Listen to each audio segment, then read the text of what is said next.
Hello everyone.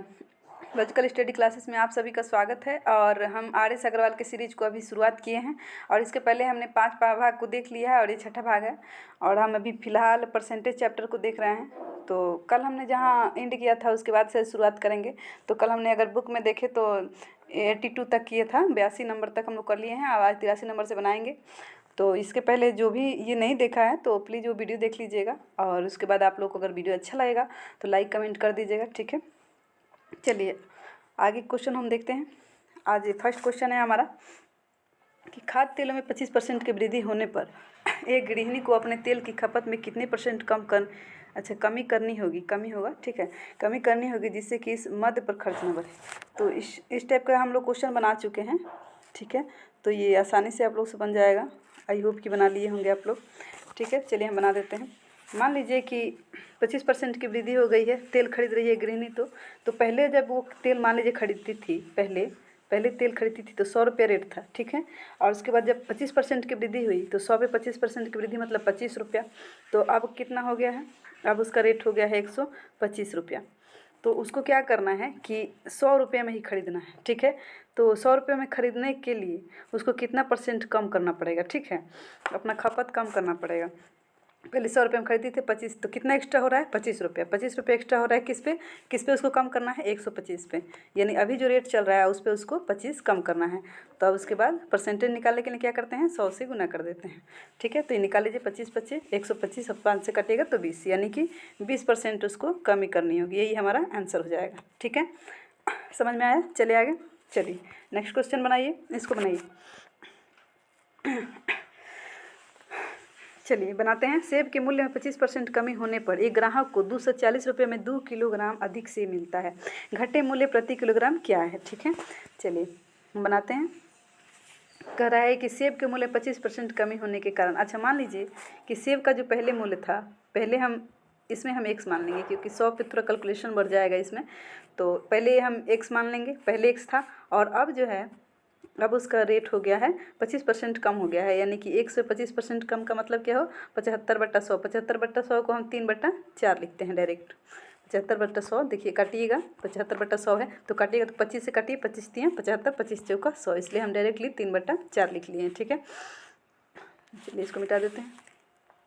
तो हो जाएगा आपका 3x/4, ठीक है। तो अब पहले रेट था x, अब हो गया है 3x/4। उसका प्रति किलोग्राम पे निकालना है। प्रति किलोग्राम पे निकालने के लिए 240 पूरा रेट है तो हम भाग दे देंगे तो 1 किलो का निकल जाएगा। 240 रुपये पूरा है और उसमें हम 1 केजी का भाग देंगे तो 1 केजी का हमारा रेट निकल जाएगा, ठीक है। तो हम ऐसे ही करेंगे, इसको मिटा देते हैं। पहले रेट था ₹1, बाद हो गया 3x/4, ठीक है। तो 240 रुपया रेट है और अब का रेट हो गया है 3x/4। तो 4 बट्टा में है तो ऊपर जाके गुना में हो जाएगा, ठीक है। अब माइनस इसमें से हम घटा लेंगे पहले वाले रेट को। तो पहले वाले रेट को घटाने के लिए फिर 240 से क्या करेंगे x, मतलब पहले वाले रेट को हम बट्टा भाग देंगे और उसके बाद 2 किलो एक्स्ट्रा हो रहा है, इसमें से माइनस कीजिएगा तो जो एक्स्ट्रा हो रहा है 2 किलो है, तो इसको इक्वल कर लिए। अब इसको क्या करेंगे कैलकुलेट कर लेंगे। कैलकुलेट कीजिए, 3 से भाग दीजिएगा, 8 3 के 24, 8 ये हो जाएगा 80 और 8 चौका 32, 320/x, ठीक है, माइनस 240/x इक्वल 2, ठीक है। ऊपर वाला मिटा देते हैं, इसका काम हो गया, ठीक है। अब इसको कैलकुलेट कीजिए तो ये 240 है ना, 240 है, ठीक है। तो x कॉमन लेंगे, ठीक है, x और उसके बाद 320 में से 240 घटाइएगा कितना होगा 60, ये 60 होगा 20 80 हो जाएगा, ठीक है। और इधर 2 है तो 2 है कट जाएगा 40 हो जाएगा, यानी कि x का मान आ जाएगा 40, ठीक है। x equal 40। तो पूछ रहा है कि घटे मूल्य का प्रति किलो। मान लीजिए पहले का मूल्य पूछता तो हम 40 बता सकते थे कि 40 रुपये था, लेकिन घटे मूल्य से पूछ रहा है तो घटे मूल्य हमारा कितना आया था 3x/4 आया था, 3x/4। तो 3x/4 x का मान रख देंगे वहाँ पे 3x/4, ठीक है। तो अब क्या करेंगे हम 3 और x की जगह पर हम 40 रुपये रख देंगे। उसके बाद यहाँ पे 4 से 4 कट गया, यानी कि 30 रुपये। अब रेट कितना हो गया है घट के 30 रुपया हो गया। तो यही हमारा आंसर हो जाएगा, ठीक है। समझ में आया? चले आगे। चलिए इसको बनाइए। क्वेश्चन कह रहा है हमारा कि 3 वर्ष पहले कस्बे की जनसंख्या जो थी 1,60,000 थी, ठीक है। यदि यह प्रति वर्ष क्रमशः 3%, 2.5% तथा 5% की दर से बढ़ी हो तो इसकी वर्तमान जनसंख्या कितनी है। चलिए ठीक है, देखते हैं ये क्या हो रहा है कि बढ़ रहा है। और तीनों साल में अलग अलग बढ़ रहा है। एक साल में 3% बढ़ रहा है, एक साल में 2.5 और तीसरा में 5%। ठीक है, चलिए यहाँ पे ले लेते हैं पहले कि पूरी जनसंख्या जो है 1,60,000 है। ठीक है, उसके बाद पहले साल बढ़ी है 3%, तो बढ़ेगी 3% तो कितना हो जाएगा, 3 को ऐड करेंगे 100 में 103। ठीक है, बट्टा 100।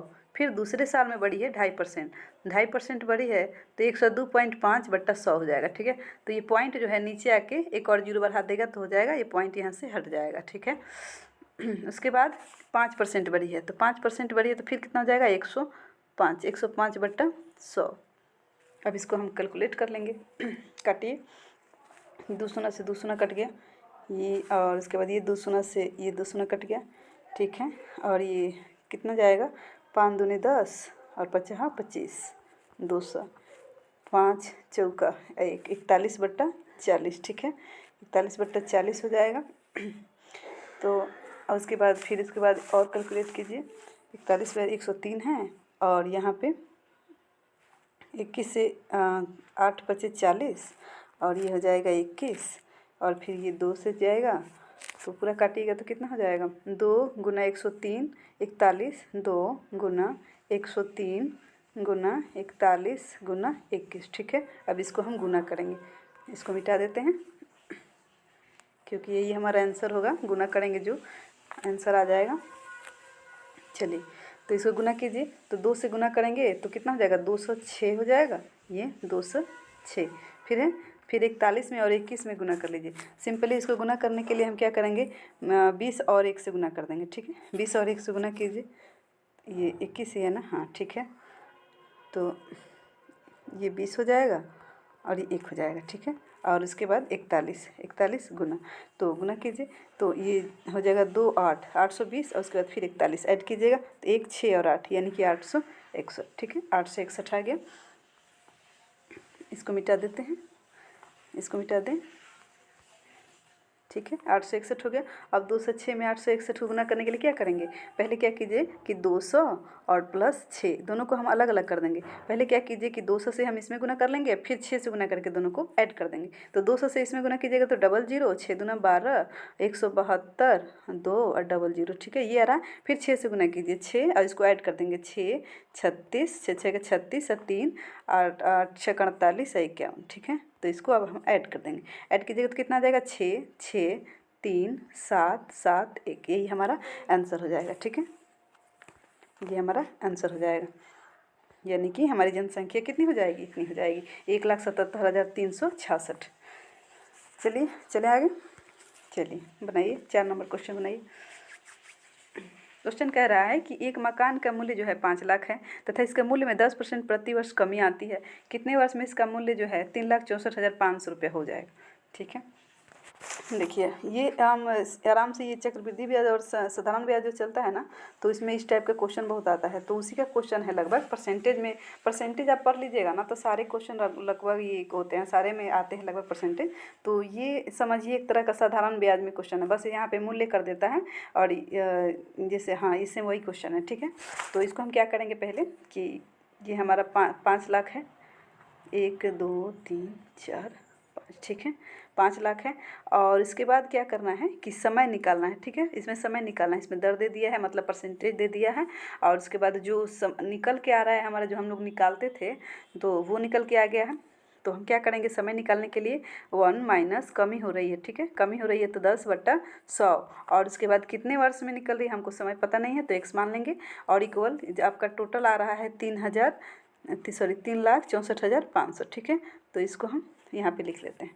ठीक है, अब ऐसे इसी को हम कैलकुलेट कर लेंगे। ठीक है, इसको कैलकुलेट कर लीजिएगा तो ये कितना हो जाएगा, 1 शून्य से 1 शून्य कट गया तो 10 में से 1 9/10 हो जाएगा, 9/10 के पावर x हो जाएगा। ठीक है, और इसके बाद इक्वल कीजिएगा और ये हो जाएगा 3,64,500, और बट्टा में आ जाएगा आपका 5 लाख। ठीक है, 5 लाख। ठीक है, और उसके बाद 2 शून्य से 2 शून्य कट जाएगा, ये 5 से काटिएगा, 5 से काटिएगा तो हो जाएगा 7 पचे 35, उसके बाद 7 पचे 35 हो जाएगा, और 5 दूना 10 हो जाएगा, और ये 9 हो जाएगा। ठीक है, यानी कि 729/1000।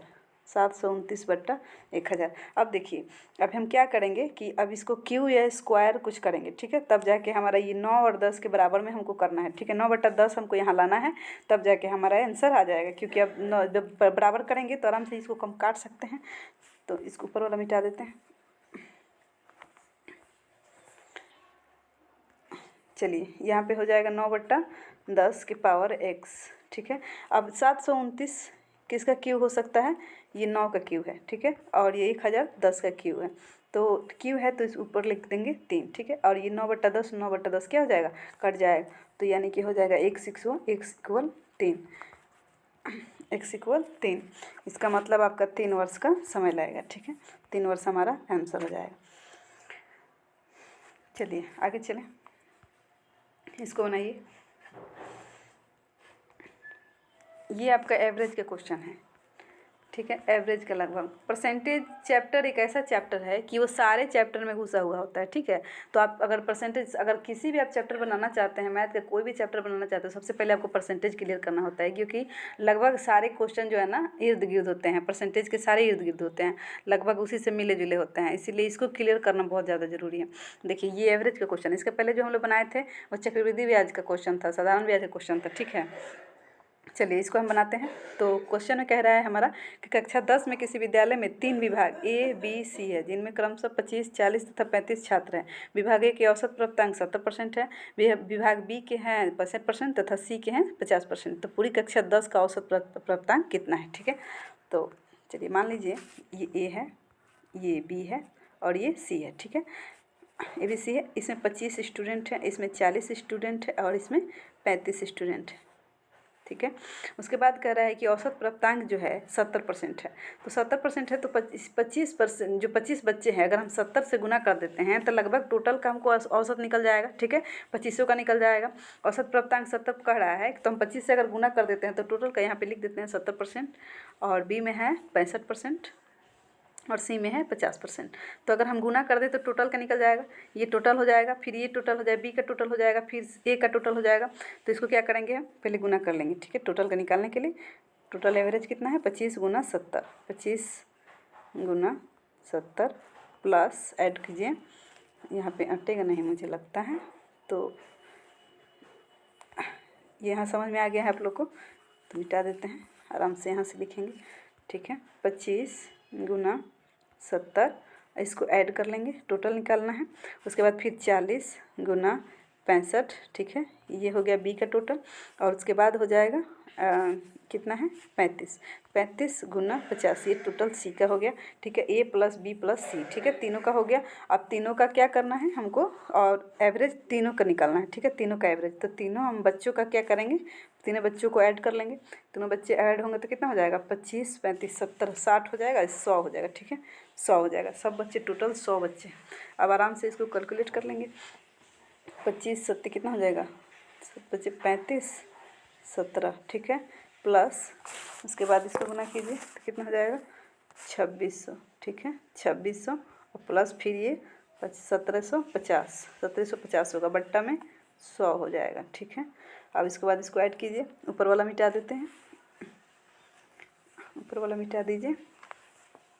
चलिए इसको कैलकुलेट कीजिए, तो सबको ऐड कीजिएगा तो कितना हो जाएगा? 0 0, उसके बाद 5 10, उसके बाद ये 100, ठीक है, 100 और बट्टा 100, तो यानी कि 100 से 200 कट जाएगा, आ जाएगा 61%, यानी कि टोटल आपका औसत प्राप्तांक कितना है? 61% है। मतलब कुल टोटल A B C में जितने भी बच्चे हैं सबका एवरेज अगर निकाला गया है तो क्या कितना है? 61% है। अगर हम जब एवरेज क्वेश्चन बनाएंगे तो आपको अच्छे से इसमें बताएंगे, ठीक है, औसत। चलिए नेक्स्ट क्वेश्चन, इसको बनाइए। देखिए, जितने भी बच्चे बिहार SSC के एग्ज़ाम के लिए तैयारी कर रहे हैं उसके लिए और भी फ़ायदेमंद है, ठीक है, तो आप लोग ज़रूर इसको देखिए। किसी वस्तु पर कर में 20% वृद्धि होने पर इसकी खपत में 20% कमी कर दी गई, तो इस वस्तु पर कुल कर प्राप्त में कितनी वृद्धि या कमी हुई, ठीक है। अच्छा, मान लीजिए कि किसी वस्तु में 20%, मान लीजिए पहले वस्तु थी, पहले जो थी वस्तु 100 रुपये, ठीक है, 100 रुपया था। मान लीजिए कर है ना, दी गई वस्तु पर कुल कर, ठीक है, पहले कर 100 रुपये था। अब वृद्धि जब हुआ, वृद्धि हुआ तो कितना हो जाएगा 120। 120। अब इसकी खपत में जो है 20% की कमी कर दी गई है, यानी कि 120 में 20% की कमी। खपत 120 में 20% की कमी का मतलब 80/100। ठीक है, तो ये दूसरा से दूसरा बराबर 96। ठीक है, 96। खपत के बाद कितना हो जाएगा 96 हो गया। 96 हो गया तो कह रहा है कि कितना कमी या वृद्धि होता है। पहले 100 था, अब 96 हो गया। 100 पे 96 का, तो 100 पे कितना का कमी हो गया है 4 का। 4 गुना 100 और बट्टा 100, यानी कि 4% की क्या हो गई कमी हो गई। 4% की कमी हो गई। यही हमारा आंसर हो जाएगा। समझ में आ रहा है? चले आगे। चलिए इसको बनाइए। ये क्वेश्चन कह रहा है कि एक नए स्कूटर का मूल्य जो है कितना है 25,000 है। प्रत्येक वर्ष के अंत में इसका मूल्य उसे वर्ष के आरंभ के मूल्य का क्या हो जाता है 80% रह जाता है। तो 3 वर्ष बाद स्कूटर का मूल्य क्या होगा। चलिए ठीक है, बनाते हैं इसको। मान लीजिए कि अभी जो रेट है, अभी फ़िलहाल रेट कितना है 25,000। अभी 25,000 है। अब कह रहा है कि हर साल 80% कम हो जा रहा है हर साल। ठीक है, 3 साल में निकालना है कि 3 साल के बाद उसका मूल्य कितना हो जाएगा।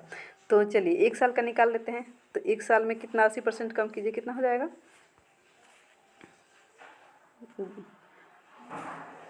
8 25 40, 8 दूनी 16 4 20, यानी कि 20,000। ठीक है, 20,000 हो गया। अब फिर 20,000 का जो है फिर अगले साल ये पहला साल में है। ठीक है, ये पहले साल का है, यहाँ पे 1 साल लिख देते हैं, पहले साल का है। फिर दूसरे साल में क्या होता है कि 20,000 जो है 20,000 का फिर 80% रह जाता है। फिर 20,000 का 80% रह जाता है, काट दीजिए। तो कितना हो जाएगा 16,000 हो जाएगा। 16,000। फिर दूसरे साल में कितना हो गया 16,000 हो गया। फिर तीसरे साल में 16,000 का 80% निकाल लीजिए। 80% निकालिए तो कितना हो जाएगा 00 8 छक 48, 00 है ना ये। ठीक है, 8 छक 48, 8 का 8 4 12, मतलब हो गया 12,800। यानी कि तीसरे साल में आपका कितना हो गया 12,800 ही हमारा आंसर हो जाएगा। चलिए समझ में आ रहा है? ठीक है, चलिए आगे।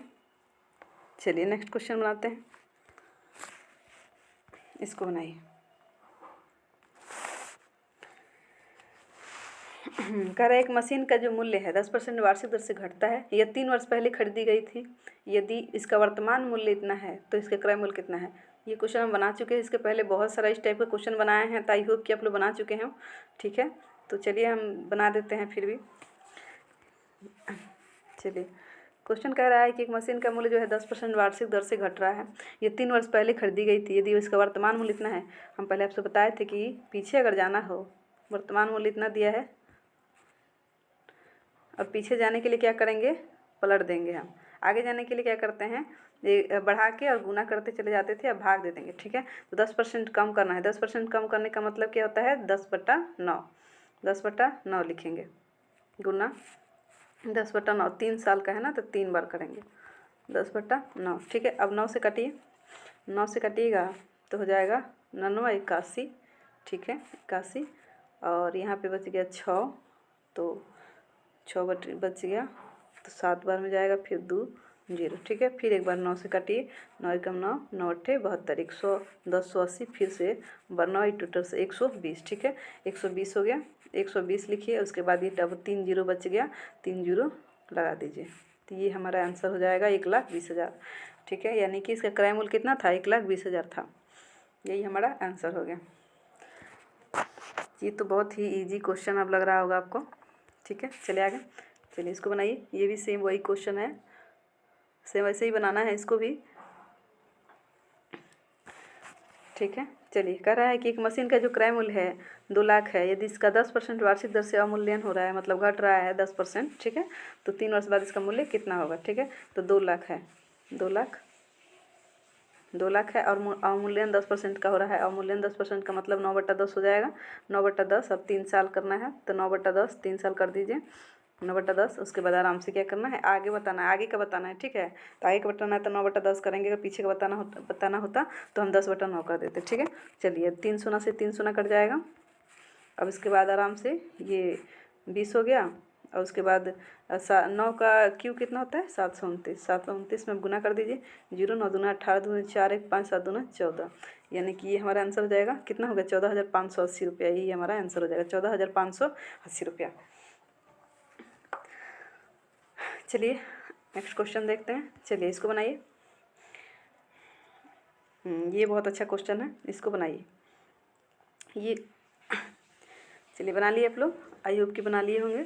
चलिए क्वेश्चन है हमारा कि एक व्यक्ति ने 72,900 रुपये में एक भूखंड खरीद कर उसे 1,33,100 रुपये की लागत से मकान बनाया। ठीक है, यदि भूखंड के मूल्य में 10% वार्षिक दर से वृद्धि हो और बिल्डिंग के मूल्य में 10% की कमी हो तो कितने समय बाद दोनों का मूल्य जो है समान हो जाएगा। चलिए ठीक है, इस हमको समय निकालना है कि कितने साल के बाद दोनों का मूल्य बराबर हो जाता है।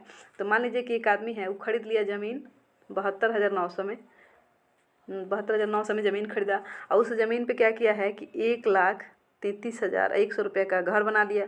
ठीक है, घर बना लिया। अब उसके बाद कह रहा है कि ये जो ज़मीन है उसमें 10% की हर साल वृद्धि हो रही है, 10% की हर साल वृद्धि हो रही है और ये जो बिल्डिंग है इस पर कमी हो रही है। ज़मीन में वैसे भी सच में फ़ायदा होता है, आप ज़मीन खरीद लिए तो वृद्धि होती है इसमें। ठीक है, तो क्या करेंगे हम, हमको समय निकालने के लिए लगभग देखिए, अब वृद्धि के लिए क्या करेंगे हम, 10% की वृद्धि के लिए 11/10 होगा। ठीक है, 11/10 और यहाँ पे पहले एक साल बढ़ा के देखेंगे और यहाँ पे कमी हो रही है तो 9/10 हो जाएगा। ठीक है, यहाँ पे कमी हो रही है तो 9/10, पहले हम एक साल बढ़ा के देखेंगे क्या हो रहा है। ये 2 शून्य से 2 शून्य कट रहा है। ठीक है, ये कट रहा है, देखिए 11 में 9 से गुना कीजिएगा तो लास्ट में 9 आएगा और उसके बाद इसमें भी 9 से गुना कीजिएगा तो 9 आएगा। तो ये हम कर सकते हैं, 9 3 27, 9 3 27 29, 9 एकम 9 11। ठीक है, इतना नहीं आ पाएगा इधर। ठीक है, ये कम ही हो जाएगा, 11 दूना 22 नहीं हो रहा है सेम टू सेम। ठीक है, तो इसको हम नहीं करेंगे, एक साल और बढ़ाते हैं। ठीक है, एक साल और बढ़ाएंगे क्योंकि हमको इक्वल करना है, दोनों तरफ मूल्य क्या करना है, इक्वल करना है। तो एक साल बढ़ा लिए, अब एक साल और बढ़ा के देखते हैं। एक साल और बढ़ाइएगा तो 11/10 हो जाएगा और उसके बाद फिर यहाँ पे 9/10 हो जाएगा। ठीक है, तो अब देखिए, अब काट के अब देखिए 9 81 1 हो जाएगा, 81 है और 1 से गुना कीजिएगा तो 1 हो जाएगा। यहाँ पे 1 है, 9 एकम 9, तो यहाँ लास्ट में 9 हो रहा है, यानी कि फिर दोनों इक्वल नहीं हो रहे हैं, यानी कि फिर गलत है। चलिए ठीक है, तो एक साल और बढ़ा लेंगे, एक साल और बढ़ा लेंगे, एक साल और बढ़ाइए तो कितना हो जाएगा 9/10। ठीक है, और इधर 11/10, 3 साल बढ़ गया। ठीक है, अब 3 साल, अब इसको कैलकुलेट करके देखते हैं। अब कीजिएगा तो कितना होगा, 729 और ये तीनों 10 नीचे से कट जाएगा, ये तीनों 10 से। ठीक है, 729 और 11 का क्यूब कितना होता है 1331। ठीक है, इक्वल, फिर उसके बाद यहाँ पे हो जाएगा 9 का क्यूब कितना होगा 729 और उसके बाद ये 1331, यानी कि दोनों सेम हो गया ना, इधर भी सेम वही आ गया। तो इसका मतलब है कि 3 साल के बाद दोनों का मूल्य क्या हो जाएगा, बराबर हो जाएगा। समझ में आया। चलिए ये हमारा लास्ट क्वेश्चन था आखिरी। तो आई होप कि आप लोगों को समझ में आया होगा। अगर समझ में आया है तो नीचे कमेंट करके ज़रूर बताइएगा और लाइक कर लीजिएगा, सब्सक्राइब कीजिए चैनल को, ज़्यादा से ज़्यादा शेयर कीजिए। Thanks for watching.